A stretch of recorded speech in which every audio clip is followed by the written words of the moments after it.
Welcome to The Kingstonian, a podcast that profiles people who are passionate about what they do for a living, what organization they belong to, or the community they are a part of. Here is your host, Dave Cunningham. Hello, everyone, and welcome to season number 9 of the Kingstonian Podcast. I'm starting this season off with a bang, literally. My guest is Jerry Mercer, a drummer whose career has spanned more than 70 years, including 3 decades with Canadian rock legends April Wine. Jerry talks about what's kept him passionate about music all this time, the new instrument that's captured his curiosity, and shares some great stories from his years playing with Mashmakhan, Ellen McIlwaine, Roy Buchanan, and of course, April Wine. Let's dive in. Recorded in early October 2025. Here's my conversation with Jerry Mercer. Jerry, thanks for joining me today. My pleasure, Dave. Let's start with this. Which 3 drummers from the 60s and 70s, other than yourself, made you stop and go, well, that's how it's done? Well, I've always been an admirer of Buddy Rich because Buddy is a master. He can do things on drums that even today is challenging for the best guys. He just was one of those people. In Canada, I've always liked Neil, but there's been a few drummers whose names I can't remember that I've heard, in different bands and stuff. They do a good job. You're talking Neil Peart, right? Neil Peart, yeah. Well, Neil, I'm a little older than Neil, so I think he saw me first when I was with Mashmakhan. And that sort of gave him an effect. It helped him push on drums and gave him some ideas. But the thing that I admire about Neil is he never stopped learning. Mm-hmm. He never leveled off and said, I'm good enough, or this is good enough, or the music is good enough.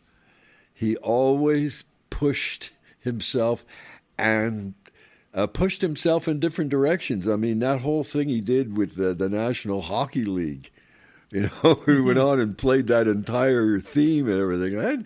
That's gutsy, Yeah. Putting himself out there. That's gutsy and brave, and I admire Neil in many respects for that kind of thing. He was a very intelligent guy, and a very... He was really the quiet one, Yeah, he was a reader, an avid reader. And their bus was wonderful. There was 3 staterooms on it, and their 6'7" road guy used to sleep in the back lounge because he was the only one that could sleep across the bus. It was the only thing long enough for him to sleep in. But they each had their own staterooms with their own interests, and I remember traveling with them on their bus between some gigs that we did with them. And Alex was cooking breakfast and on the stove for us all while we're traveling along. And yeah, it was just, I found that Rush in general was a group of gentlemen. Yeah. They were not assholes. They treated everybody with respect. Their road crew loved them and stayed with them for years. They were very stable. Yeah. Stable organization. And consistent. And their fans were just as consistent. Some fans had seen 137 shows, something like that. Yeah.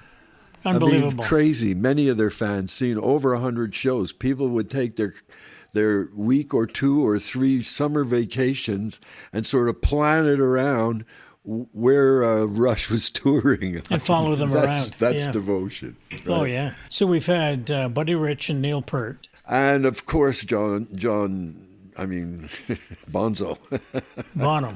Bono, Led Zeppelin. Bonzo changed everything. Yeah. He did. He introduced a kind of R&B funk to rock, which didn't exist there before in rock. He found a different way of playing it.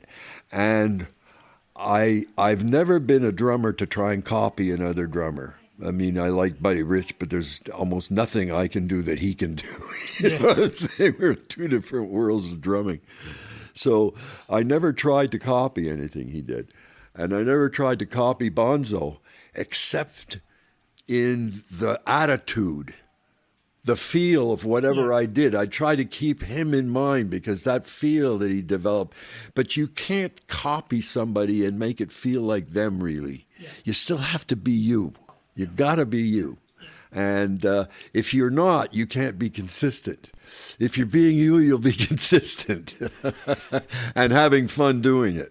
Now, was it Bonham that gave you the idea that you had to be more of a showman when you were playing the drums? No, I was at that long before I heard him. Yeah. I started my solo back in the Triangle, Mashmakhan days. And I didn't do it when I was doing R&B with Trevor Payne and the Soul Brothers.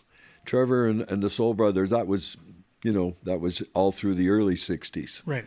And that was a great R&B band. We worked constantly. But a lot of bands worked constantly in those days because everybody didn't have TV and people went out to dance. And the music was the thing. So I loved that time period. I was working for IBM then and just playing, on the weekends. But the last year in 1967, the last year that I was with IBM, instead of taking my 3 weeks vacation, I took Mondays and Fridays off because we were playing Wednesday to Sunday at night, and I'm working Monday to Friday, so it became exhausting. So instead of taking my regular summer vacation, I stretched it out through the whole summer because it was Expo 67 in Montreal at the time. Right. So there was a lot of activity and a lot of work, and that was the year that we all left our day jobs in September 67, and from then on I've never done anything else. But play music. Just play music. I played with a number of different people in the early 60s and in the late 50s, You're searching around, you're trying to learn your craft, and whoever you meet, you get a gig, and it's like that.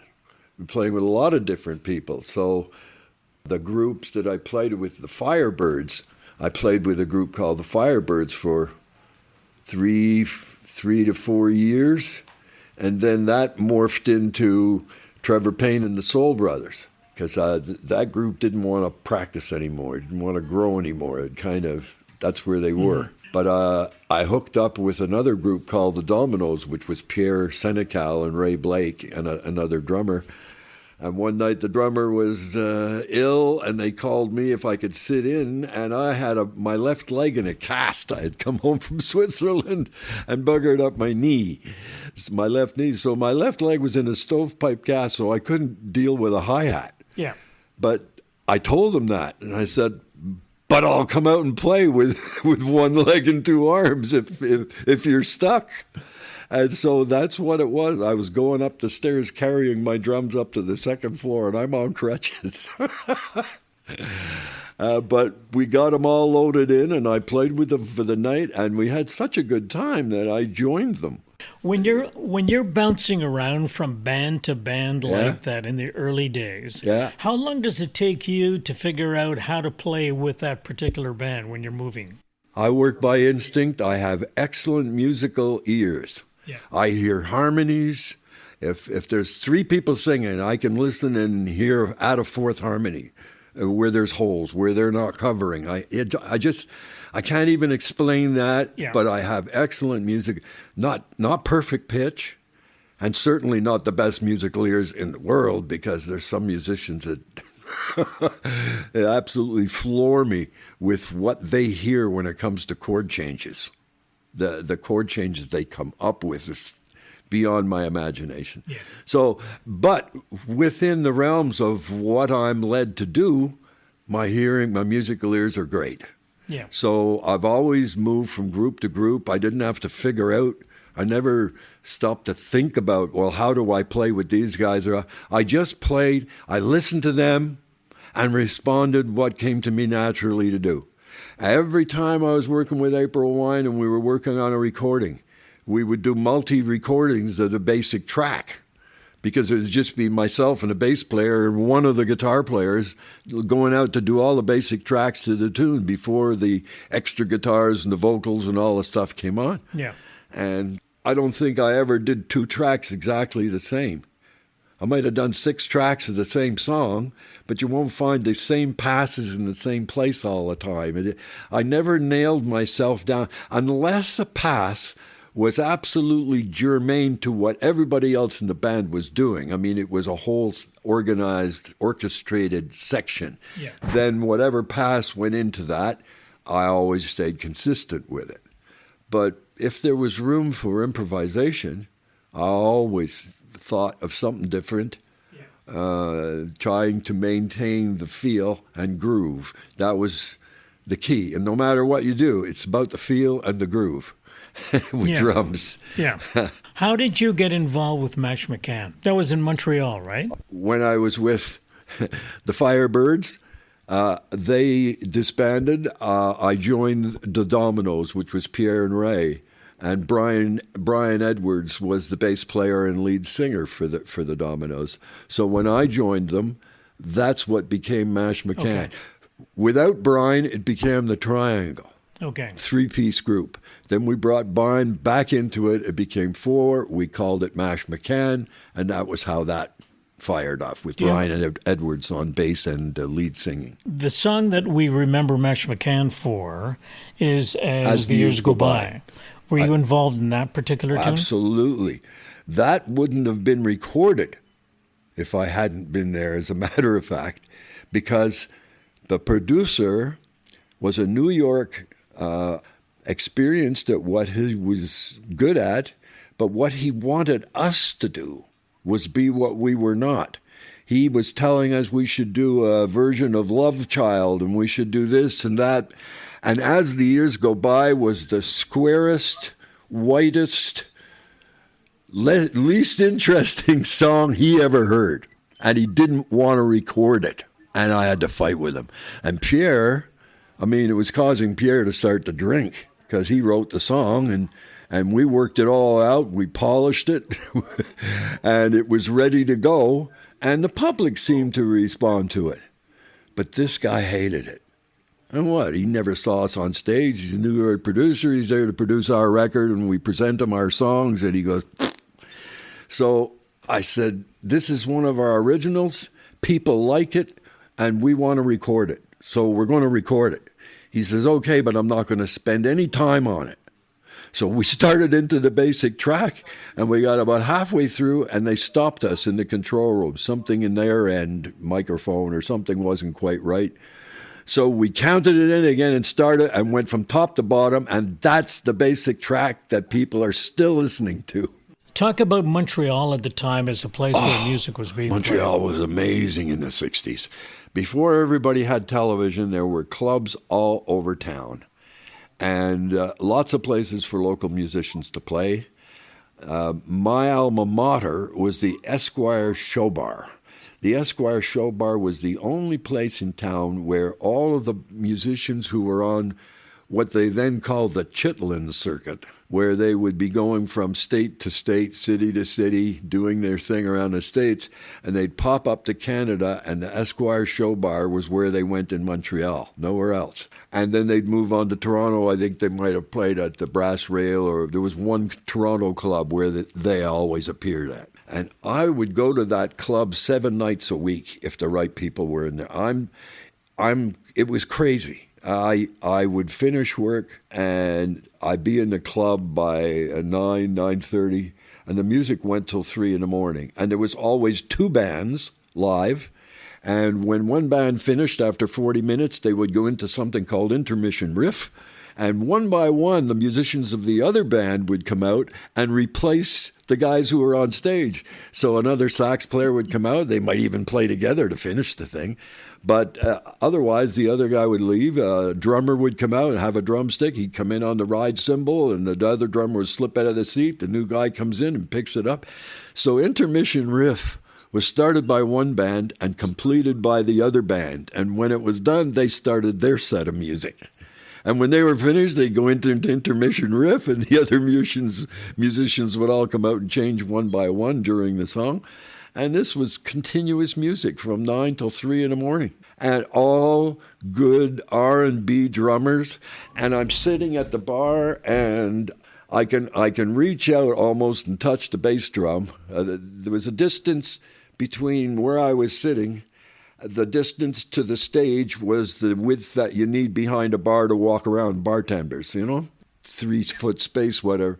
And there they were on stage. I mean, I'm sitting, and they're on an elevated stage, so I can look out, see the drummer's feet. I can look up and see his hands, his fingers. I can see everything he's doing. And that was going to school. Not to copy, but to just be fed. I was musically fed by that club for at least 8 years. And in the last few years, they changed it into a jazz club. The owner got, pressed on from the city to close it. And like I said, some nights I was there 6-7 nights in the week, if the right bands were in. So 1969 is the year that I have that April Wine sort of came out of the Maritimes. Miles Goodwin was singing, playing guitar. Yes. You had David and Richie Henman, who were brothers. Yes. David played guitar, Richie played drums. Yes. And a cousin named Jim Henman. That's right. Played bass. Bass and sang. Okay, that was 69. In 71, Jim Henman decides to leave, is replaced by Jim Clench. Yep, and then the Henman brothers leave. And then at 73, the Henman brothers leave, and that's where you come on the scene. Yes, because I finished with Mashmakhan in 72, but during 73 and 74 were the period when I recorded with Ellen McIlwaine, and through her producer ended up playing with Roy Buchanan, because he was also Roy's producer. So when they were putting together a new band for Roy, I had a good experience with him working for Ellen. Do you know who Ellen McIlwaine is? I've heard the name. I can't think of any music by her. There is a documentary on the Bell system right now called Queen of Slide. Ellen was the best slide player I have ever seen, bar none, male or female. She was absolutely incredible on guitar, and she would sing with a perfect pitch. So if she was going to harmonize with herself, she'd sing the main tune top to bottom, and then add a second harmony top to bottom, add a third harmony top to bottom, and they were right on. The harmonies were, you didn't need to punch in and fix and fart around with it. It was done. It was done. The woman was that good all the time, consistent. But she insisted, what would happen is the record companies would get excited about her because she was so good. Well, then they sign her up because they want her to be a certain way. And that's not Ellen. Yeah. Ellen was Ellen, right? She got to be the way she is by not paying attention to everybody else. And she wasn't about to change because of the recording opportunities. And she ended up getting dropped by a lot of companies because they wanted her to really go commercial, They wanted to pigeonhole her. Oh, yeah. And they couldn't. And she wouldn't allow them. And she ended up quitting music and driving a school bus in her latter years. And she passed away a little while ago. And that's why they came out with the documentary. But that was an exciting time for me to meet Ellen and to get involved in the American scene. What was your experience like with Roy Buchanan? Roy was an unusual man. He's very introverted, and he couldn't be led, but he wasn't a good leader. So you're kind of stuck in his personality, trying to do your best for him, but you wouldn't get feedback or encouragement from him to as a unit, get better. We organized a practice when we were in England and toured in England for 3 or 4 weeks in England. We were living in London, 2 Daimler limousines to go in and out of London to all the places we played. Polydor gave us their studio for a week. The band said, great, we're going to fix the arrangements, because we never rehearsed. The band never rehearsed. It was sound check, do a gig. Next gig, you remember what you did on the gig before? And then there was new songs added on the second one, and new songs added on every gig. There would always be a couple of songs we never played before. That was Roy. He didn't understand or appreciate how you could build arrangements behind things and make them stick out. He was just himself. And so every band he had sounded the same. Didn't matter who the musicians were. Everybody ends up playing carefully. Mm-hmm. Behind Roy. Make sure you leave lots of room for Roy. But you don't know what's coming, and so you have to play, I say carefully, because, you can't just be free to improvise and throw things in. So that was an experience. On stage, playing with him was absolutely amazing. I never played with anybody who made me listen to that level. I mean, I was absolutely riveted because he doesn't play loud, so you can't be banging and thrashing back there. You know, you've got to always hit the right groove, and he goes from a whisper to a roar. Okay, so a heyday for April Wine would be the 70s and 80s. Yeah, the late 70s, and 81 was Nature of the Beast, which had Just Between You and Me on it. Yeah. And it was the biggest single that we ever had. It got to number 1920 on the national charts in the States. Yeah. Roller was also a hit in the States, but it never got higher than about 35. But it stayed on the hit parade for like 4 or 5 months in that 30 to 40, you know what I mean, rotation. And maintained that number. It's not a number one hit, but at 35 you get a lot of airplay. So I think it probably stayed on the charts that long because of the drumming in the background. Oh, that's a good track. I know. I've always liked that track. I always felt that was just a sizzler. Just a sizzler. I remember doing it. It was just Gary and Steve and myself out there. And we had rehearsed the song as a group, so we know what's going to go on top. But when you're out doing the basic track, all of that's in your imagination. Yeah. It ain't there. So you just play knowing that you leave the space for what's coming. And you still have to make it feel like it's all together. I want to get back to my question I didn't ask her yet. In the 70s and 80s, when you guys were enjoying a lot of success, what was success like for you from the inside? It didn't change me a whole lot because I wasn't a kid by the time the success came. I was 10 years older, 12 to 13 years older than the other band members. So, you know, when success started happening, I was like 33, 34 when I first joined April Wine. Miles was in his mid-20s, and all of the guys were, you know, in that zone. Some of them were a little younger than Miles. So there was always 10 to 13 years between me and the rest of the group. So the group became successful. It didn't affect me the same way it affected the others. But by the time I was making any money, I was a little older and, you know, not fixated on I got to have a new car and I got to have this and I got to have that and impress everybody. I was past that. Yeah. I was focused on saving money because I knew someday I'm going to want a house. Yeah. So my money was being saved. And I'm a late bloomer. I left IBM at 27, 28. I joined April Wine at about, 33, 34. By the time the success was happening, I was closing in on 40. And I didn't get married till I was 41, start a family. So I do things late. All the songs that April Wine recorded, they had a lot of very memorable tunes, got a lot of radio play over the years, still getting a lot of streaming. Any particular song that when it comes on, you go, okay, that's one I like. That's one of my favorites. Well, Say Hello has always been a favorite.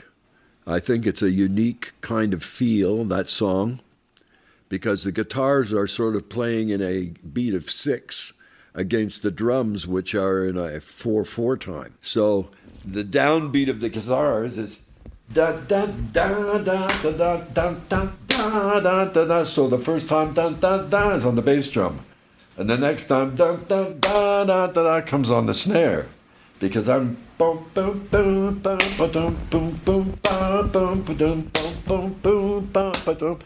So their guitar part is in the count of 6. 1, 2, 3, 4, 5, 6. 1, 2, 3, 4, 5, 6. And I'm playing this slow 4 under it. It makes a very unique feel.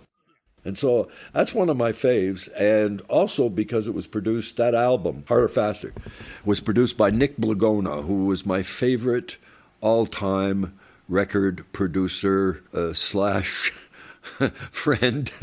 But Nick was one of those guys who you'd be in the studio for 12, 13 hours, you're exhausted. But Nick, if he was on the microphone on the other side and you were trying to cut a track, he would give you positive feedback every time you tried. He would tell you, everything's great. When you go into the chorus, just before you go into chorus, take a breath. So the next time I was doing it, I'm ready to go into chorus, I'd just actually take a breath, because I was just jumping on it a little too soon. But he knew what to say. It's not a matter of counted, because you're talking hairs. Yeah. You can't count that shit. But he would give you a take a breath, or lean forward, or lean backward, or you know what I mean? These are subtle things that to me make sense as a drummer. Yeah. You're not talking about notes and pitch and all that shit. So he knew how to get the best out of everybody on the floor, no matter what instrument, no matter what they were doing. And after we recorded up there, Rush went up there. And all the time, Nick Blagona was the guy. And he just had a way of getting the best out of everybody. Now, let me ask you a question about technology. Technology has advanced so much these days, particularly when it comes to recording. Yes. And I've spoken with a lot of local musicians who, set up their stuff in the living room and record in their living room, and it sounds really great. And that saves them whatever it costs now to rent a recording studio. But there's a lot of things you can do in a studio now that you could never do when you were doing April Wine or doing any of the other bands you worked with. Is there anything there that is available now that you wish you had back then, technology-wise? What we used back then was 2-inch tape to record. Yeah. And it was running at 30 inches per second, okay? Every second, that much tape would whiz by. So the sound was very pure. There was lots of room on the tape to develop the sound. Whereas, some of the digital technologies, they compress everything. You still get the part. You still hear all the notes.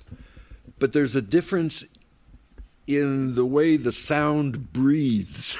I don't know whether it makes sense to say it that way, but there's something about when you listen to something on vinyl and then you listen to the new versions of it, there's a difference, There's a difference.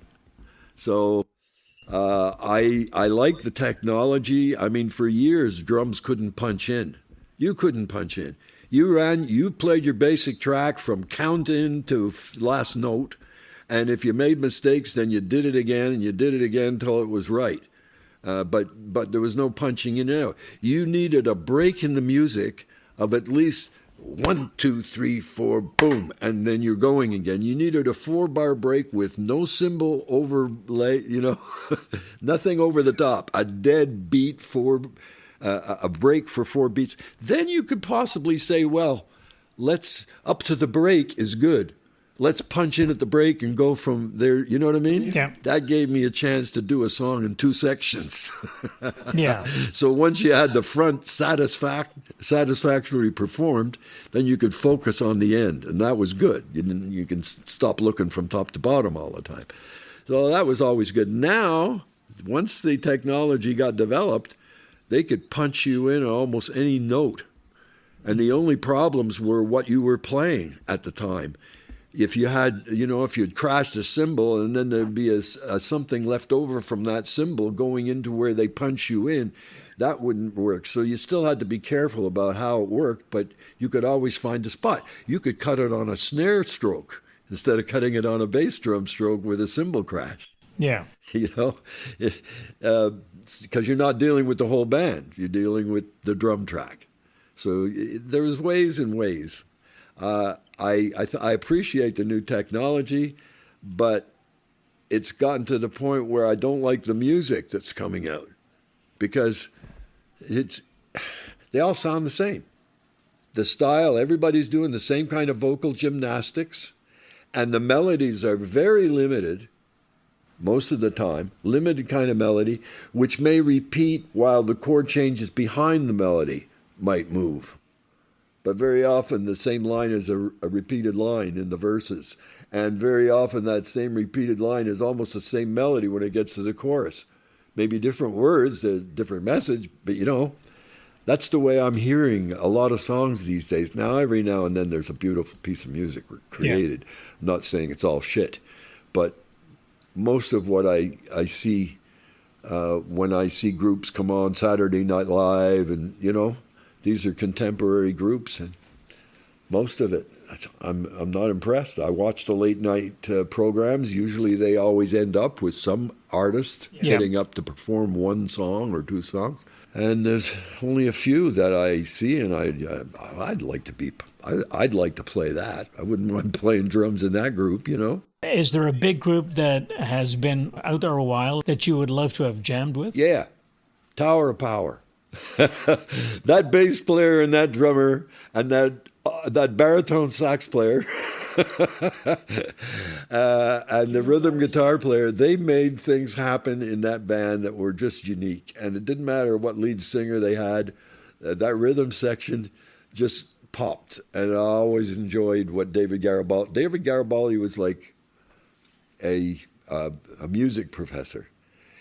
He never wanted to play exactly the same beat on any two tracks that he recorded. He'd always find something different to do that he didn't do over there, and that he's not going to do over there. I give him that. He was always like, and when you listen to the tracks, they don't sound complicated until you try playing them, and you go, holy shit, that's pretty, the way that slipped in, that's pretty neat. Do you know Larry Stafford? No. Local musician. He does I don't know if you're on Facebook, but he does history of local Kingston bands. He puts up posters, all the posters that they've ever had, because his dad ran a record store years ago. But he's in a band, loves Tower of Power. Yeah. Just loves them. Yeah. I've seen them with different lead singers. I got a documentary where on this documentary they brought in all of the different members who have come and gone during the time of the group, because there were a couple other drummers that sat in and different lead singers.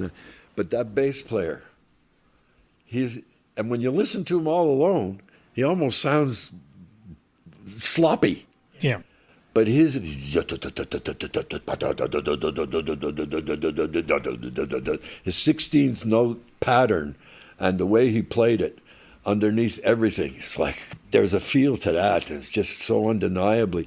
You didn't need to listen to a whole song and say, oh, that's Tower of Power. You could hear a couple of bars and know exactly, They were so clean, and the sound was distinctive. So I like groups like that. I mean, I respect the Stones. I did concerts with them. It was fun. When we did the concert together at the El Macombo, I was standing on a table with Maggie Trudeau. Yeah, Mama Trudeau, and we were the club was along sideways, but the stage was that way, and we were standing right opposite the stage, so you were close to the stage. Yeah. And we were on a table and we were dancing to the Rolling Stones. But they were great memories. Great memories. Oh, there's so many stories. Stories in the studio, stories of how songs, little bits like just between you and me. Miles wrote the tune. Wrote it for his first wife. So we got in the studio and we recorded it, and he'd get on stage and he'd say, well, this is a new song I just recorded and I wrote this for my wife. So just between you and me, and everybody loved it. Then they get divorced. So then he marries again. So then it was like, I wrote this song for my first wife, and now I dedicate to my second wife. And this was him talking. It's not me making fun of him. This was Miles. And so then he gets divorced. And he ended up getting married to a third wife. And I'm sure at some point he must have said, I dedicate it to my third wife. But I never heard that. I never met his third wife. But I did phone Miles in the last year before he died and patched up our differences, because I left the group because he broke his word to me. And I'd had enough, and I said I wasn't going to spend the last few years I have of music playing in a situation that I couldn't enjoy or feel respected in. I'd been there too long to have to deal with that, so I quit the group. And we didn't talk for a long time. But I found myself on the couch with sciatica, really bad pain. And Miles' name kept popping up in my head. I'm laying on this couch here. And it kept popping up and popping up. And to my way of thinking, when someone keeps popping into your imagination, that's not for nothing. That means you need to call them. There needs to be something done. There's a reason why they're coming up, right? So I phoned Miles. I hadn't talked to him on the phone in years. I encountered him once or twice at gigs, but even then he was too busy to, he wasn't unfriendly, but he was too busy to chit-chat. So I phoned him up and said, "Hi, Miles, it's Jerry. I know we haven't talked for a long time, but you've been popping up in my mind for the last 2 weeks, so that means to me I need to call you. So here I am calling you. What have I got to say? Thank you for writing those songs. Mm-hmm. You've allowed me to retire in relative comfort. There's nothing that I don't have that I want, which is important. I'm comfortable with where I am in my life in terms of needs and wants and all that horseshit. I'm doing fine. And I just called them up to say thank you for writing those songs. And it was going to be a 2-minute conversation. Well, it turned into almost a 2-hour conversation. And he sent me copies of the new songs that he'd been writing and some of the recordings he'd been doing with Jim Henman. I was knocked out by their vocal blend. They sounded like the Everly Brothers. I'm talking about the blend, just the pitch of their two voices and the way they blended together was like, wow, that's much nicer than April Wine. It's a much nicer blend than Miles achieved with Brian or anyone else. Jim Henman, wow. And Jim, all these years since he left the group, has been writing songs, and he's built a whole career for himself in the Maritimes. He doesn't come out of the Maritimes, but he's doing quite well in the Maritimes. Yeah. Selling his songs, selling his records. He'll put together a record, sell it on the gig. So he's been doing that for years and is quite well established. He goes down south for 3 months every year to avoid the winter, and been doing that for years, so you can't do that unless you've stacked up some dough. So he's doing quite well for himself, I'm happy to say. He's a nice man. He's a really nice man. Yeah, he's genuine. He left April Wine because he's a committed Christian and felt that the lifestyle that April Wine was headed for was not what he wanted to be a part of. Yeah. And he had the chutzpah to know that, make that decision, and leave something that was on the way to being successful, because they had already had Could Have Been a Lady, and it was a hit. Yeah. But that was Jim. He has those principles, and that's how he lived. And I've had conversations with him. He's a delightful person to hang out with. I wish he lived closer. I'd love to spend time with him, but that's the way it goes. Let's bring it back up to 2025. Okay. What are you doing now musically? Well, in here in the building that I moved into, I'm fortunate that there are enough people interested in learning how to play ukulele and guitar and sing that we started one of the girls in the building put up a notice. Anyone interested in learning ukulele, come by my apartment on Tuesday night. So the first Tuesday night, my wife and I showed up. The next Tuesday night, there was like 5. After that, there was like 8, 9, 15. Got up to 18 people in our little apartment, and then we moved it up to the common room up on the roof. Yeah. So that we could fit more people. And when COVID hit, we were 35 people meeting in that room. The doors had to be left open. Yeah. So that people could be standing in the doorways just outside and still see and hear and be involved. 2 doors to the room. So it was a good crowd. Then COVID hit and everything stopped. So I'm just beginning to play bass with this country and pop music. It's a lot of boom, boom, boom, boom, boom, boom, boom. Simple stuff. You're playing 1/3s and little runs in between. But like I said, I got great musical ears, so I can do that stuff without rehearsal and not have a problem with it. So when the music stopped, I didn't want to stop. I was just getting going on the bass, and I was exciting about what I was, the potential. So I called up the flute player that I had met during my time here, playing with different musicians, Glenn Tooth, He's a good jazz fluteist. And I said, "What you doing?" He says, "Nothing. I haven't played my flute now in 3 years." I said, "Well, you're rusty and I'm green. We're going to get together." And I went over to his house and we sat 7 or 8 feet apart, flute and bass for the first time. I said, "Start something." So he starts playing a song out of nowhere. Well, I know the song. You came along from out of nowhere. Do-do-do-do-do-do-do. I know the song. I feel what key he's in. And then we're off. And I think I probably played 80 to 90% perfectly the first time, because it's not a difficult tunes. And we weren't trying to race through it at big tempos or anything like that. So we were taking them down to a slow swing.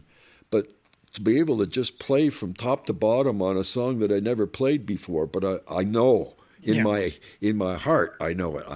I know what the changes sound like, but I've never sung it or never played it. Yeah. And yet I could sit down for the first time and play it comfortably.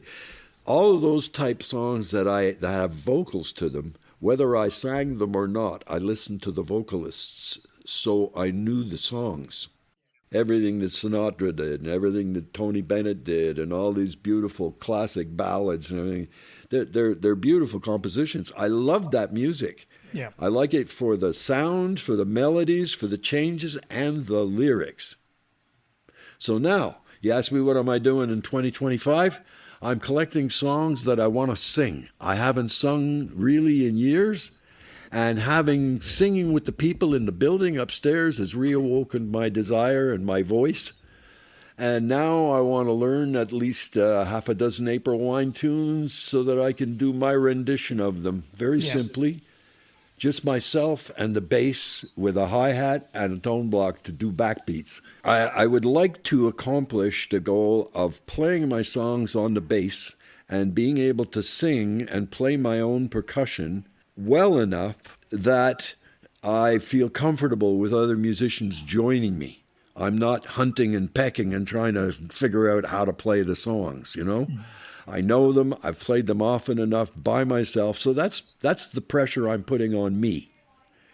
I want me to be good enough at these songs so that I can invite my other musician friends to come in and play them with me.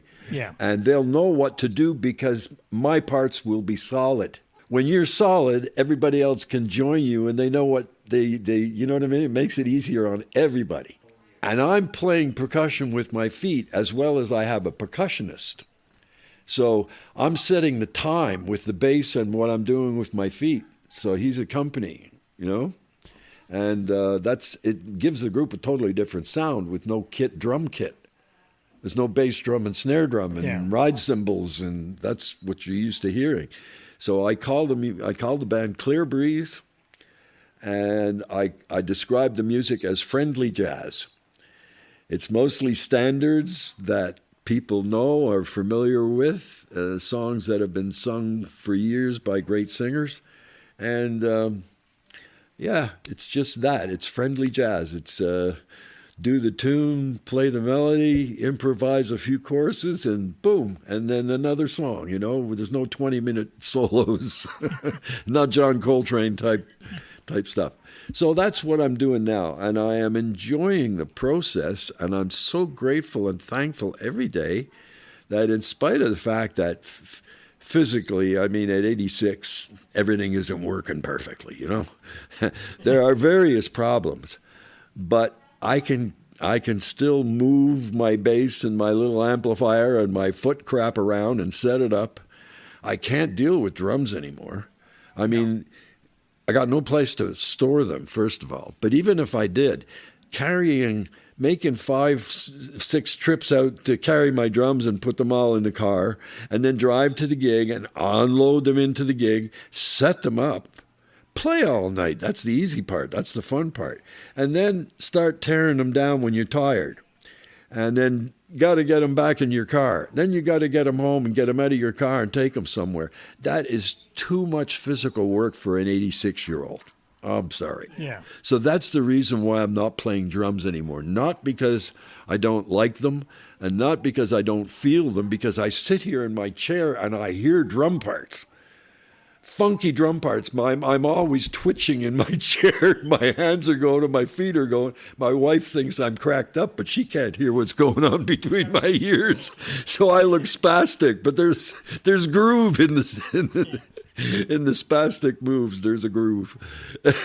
Anyway, that's the way it is now. I find that I love to play bass. I'm enjoying using that part of my musical ear, which I hadn't really employed as a drummer the same way, because you don't have to worry about chord changes and all that stuff. So I'm enjoying the new focus. That's Jerry Mercer, 30 years keeping the beat for April Wine, one of Canada's great rock bands. Before we go, a couple of quick follow-ups. Jerry mentioned a documentary about Ellen McIlwaine. It's actually called Goddess of Slide, and you can find it on the CBC Gem streaming service. It's a wonderful tribute. And if you want to hear Jerry at his best, cue up Roller from April Wine's 1978 album, First Glance. It's a classic. This episode was recorded in early October 2025. I'm Dave Cunningham. Thanks for joining me, and I'll be back soon with another conversation. The theme music for the podcast is Stasis Oasis, written and performed by Kingston musician Tim Aylesworth. If you have any questions, comments, or suggestions about any of the episodes, please send a note to thekingstonianpodcast at gmail.com. For details on upcoming guests, follow us on Facebook. The Kingstonian Podcast is hosted by Dave Cunningham and produced in Kingston, Ontario, Canada.